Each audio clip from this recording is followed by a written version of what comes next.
তোমার দেখা একা একা দিন যে আমার কাটে না রে, ভেঙে মন ঘরের চাবি নিয়ে যাবি কে আমারে, ও বন্ধু আমার।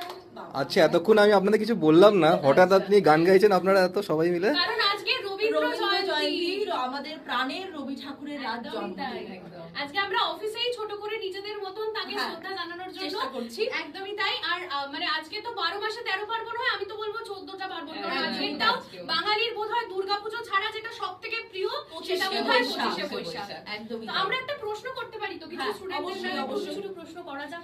আচ্ছা, তোমাদের জন্য যারা নতুন বন্ধুরা আমাদের চ্যানেলকে দেখছো তারা এডুহাব বাংলা চ্যানেলকে সবার আগে সাবস্ক্রাইব করে দেবে। আর এই প্রশ্নটার উত্তর দেবে, সেটা হচ্ছে রবি ঠাকুর কবে নোবেল পেয়েছিলেন, সালটা বলবে আর কেন পেয়েছিলেন। এর থেকে সহজ প্রশ্ন আর কিছু হয় না। সকলকে জানাই রবীন্দ্র জয়ন্তীর অনেক শুভেচ্ছা। শুভ 25শে বৈশাখ। সকলের জীবন সুন্দর হোক।